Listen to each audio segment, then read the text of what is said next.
আজকে আমি আপনাদের সাথে শেয়ার করব খুব সহজ একটি পুডিং রেসিপি। অনেকেই ডিম বা আগার আগারের স্মেলটা পছন্দ করেন না, তাদের জন্য আজকের এই মিল্ক মালাই পুডিংটা একটি বেস্ট ডেজার্ট, আর এটি খুব সহজেই তৈরি হয়ে যায়। তাহলে চলুন ভিডিওটি শুরু করা যাক।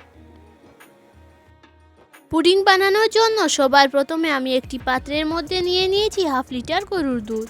এরপর এর মধ্যে এড করব 3 চা চামচ গুঁড়ো দুধ। এখন এই গুঁড়ো দুধটাকে দুধের সাথে খুব ভালোভাবে মিশিয়ে নেব।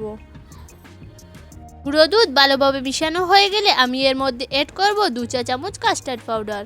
আমি যেহেতু এই পুডিংয়ে কোনো রকম আগার আগার বা ডিম ব্যবহার করব না, তাই কাস্টার্ড পাউডার ব্যবহার করেছি। এরপর এটাকেও ভালোভাবে মিশিয়ে নেব। এখন মিষ্টির জন্য এড করব প্রায় 1 বাটি মতো চিনি। এখানে আমি চিনিটাকে খুব ভালোভাবে গুঁড়ো করে নিয়েছি, এতে করে চিনিটা খুব সহজেই গলে যাবে। এখন এটাকেও একবার ভালোভাবে মিশিয়ে নিয়ে আমি চুলোটা অন করে দেব। আমি এখানে আজকে কাস্টার্ড পাউডার দিয়েছি, তবে আপনারা চাইলে এখানে কাস্টার্ড পাউডারের পরিবর্তে কর্নফ্লাওয়ারও ব্যবহার করতে পারেন।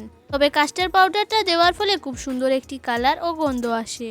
এই দুধটাকে এখন অনবরত নাড়তে হবে, কারণ কাস্টার্ড পাউডার আর গুঁড়ো দুধ দেওয়ার ফলে এটি অনেক বেশি ঘন হয়ে যাবে। তাই একটানা না নাড়লে এটা দোলা বেঁধে যেতেও পারে, আবার নিচে লেগেও যেতে পারে। এখানে পুডিংয়ের মিশ্রণটা কত বেশি ঘন রাখতে হবে সেটা দেখিয়ে দিচ্ছি। দেখুন, ঠিক এরকম ঘন হয়ে আসলে আমি এটাকে চুলো অফ করে নামিয়ে নেব। এখন পুডিংটাকে যে পাত্র বা মোল্ডের মধ্যে সেট করতে চান সেটির মধ্যে ঢেলে দিন। তবে এই মোল্ডে ডালার কাজটা একটু গরম অবস্থাতেই করতে হবে এবং 1-2 বার এভাবে টেপ করে দিন, এতে করে খুব সুন্দরভাবে সেট হবে। এরপর আধা ঘন্টা এটিকে রুম টেম্পারেচারে রেখে দেব। চাইলে আপনারা এটিকে ফ্রিজেও রাখতে পারেন, এতে করে খুব সহজেই সেট হয়ে যাবে।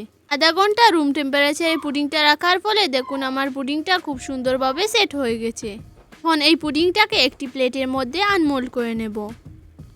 দেখুন কত সহজেই পুডিংটি আনমোল্ড হয়ে গেল, একটুও ভেঙে যায়নি বা পাত্রের গায়ে লেগে যায়নি। এখন এটিকে আরও বেশি সুন্দর এবং খেতে সুস্বাদু করার জন্য আমি এর উপরে কিছু গুঁড়ো দুধ ছড়িয়ে দেব। এতে করে পুডিংটি খেতে যত বেশি ভালো লাগবে, দেখতেও সুন্দর লাগবে। আর দিয়ে দেব কিছুটা পেস্তা ও বাদাম কুচি। তবে এসব কিছু অপশনাল, আপনারা চাইলে এগুলোকে স্কিপও করতে পারেন।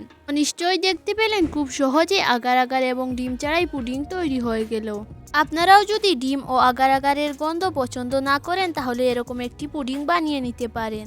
আর এটি বানালে পরিবারের সকলেই আপনার প্রশংসা করবে। আর খুব সহজেই এই পুডিং রেসিপিটি তৈরি হয়ে যায়।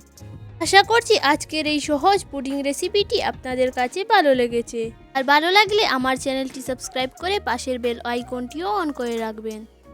দেখা হবে আবার আরেকটি নতুন রেসিপি নিয়ে। ততক্ষণ ভালো থাকবেন, সুস্থ থাকবেন। আল্লাহ হাফেজ।